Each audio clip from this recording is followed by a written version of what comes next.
Бишкекте троллейбус айдаган аялдарды көп эле жолу көрсөңүз керек.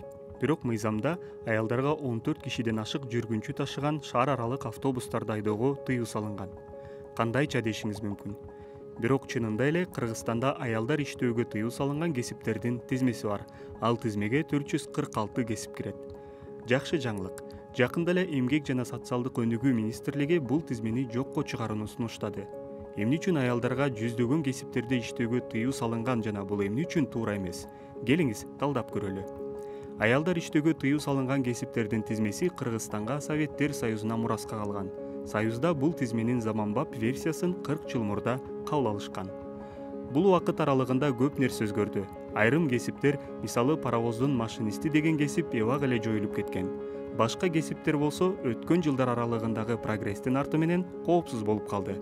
Андан тышкары тизмеде Кыргызстанда эч убакта болбогон кесиптер дагы бар. Мисалы металл кемелердин корпустарын чогултуучу. Бул эмне үчүн кабыл алынган?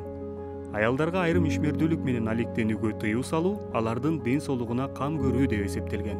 Бирок бул кесиптердин көпчүлүгү аялдардын гана ден соолугуна зыянын тийгизет деген илимий далил жок. Бул тизменин негизги коргонуучу аргументи аялдардын репродуктивдүү саламаттыгын сактоо. Бирок бул тыюу аялдардын бардыгына киргизилген. Ден соолугунан улам балалуу боло албай турган аялдарга да, балалуу болуп эми карьера кургусу келген аялдарга да. Ошол эле учурда жөн эле балалуу болгусу келбей, профессионалдык жактан өнүгүүнү каалаган аялдарга да тиешелүү.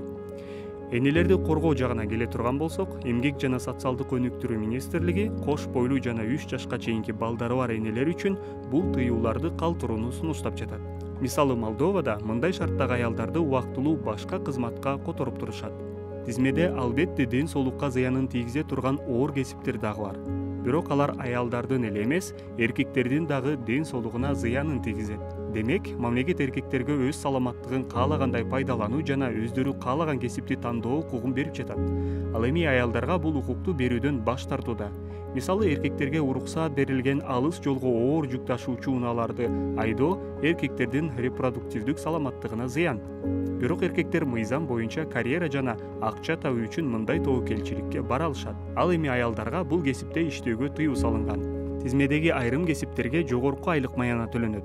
Бирок аялдар мындай акча табуу мүмкүнчүлүгүнө ээ эмес. Андан калса, бул аялдар ансыз да эркектерден аз каражат тапкан Кыргызстандын шартында. Стереотиптер менен чектөөлөр көпчүлүк кесиптерде аялдардын кирешелүү позицияларды ээлешине да таасирин тийгизет. Мисалы, дүйнө жүзүндө тоо кен байлыктарын казып алуучу компанияларда аялдардын болгону 15% жетекчилик кызматты ээлешет. Аялдар үчүн тыюу салынган кесиптердин тизмеси көптөгөн адилетсиз учурларды пайда кылат. Мисалы, аялдарга өрт өчүрүүчү болуп иштөөгө тыюу салынган. Бирок ыктыярчылык негизде өрт өчүрүүгө мамлекет тыюу салбайт. Башкача айтканда, аялдар ошол эле жумушту аткарса болот, бирок ал үчүн акы алууга жана социалдык кепилдик алууга болбойт.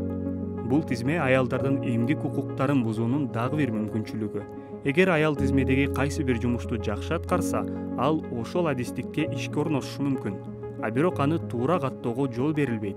Бул мисалы документ боюнча анын ээлеген кызматы башка болгондуктан ага аз акы төлөнүшү мүмкүн дегендик. Мунун баарынан тышкары тизме Кыргызстандын мыйзамдарына жана Бириккен Улуттар уюму менен макулдашылып кол коюлган келишимдерге каршы келет. Муну жада калса, Эмгек жана социалдык өнүктүрүү министрлиги да мойнуна алат. Алар тизме конституцияга жана эркектер менен аялдар үчүн бирдей укуктар менен бирдей мүмкүнчүлүктөрдүн мамлекеттик кепилдиктери жөнүндөгү мыйзамга каршы келет деп билдиришти. Буга окшогон чектөөлөр көпчүлүк өлкөлөрдө бар, бирок алар акырындык менен жоюлуп жатат.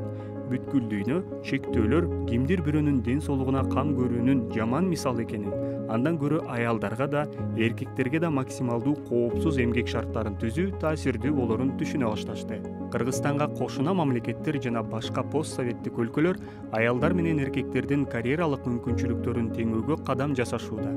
Грузия, Армения, Украина, Молдова жана Өзбекистан тизмени жарым-жартылай кыскартышкан. Монголия ал тизмеден толук баш тарткан. Казакстанда тизме кыскартылган.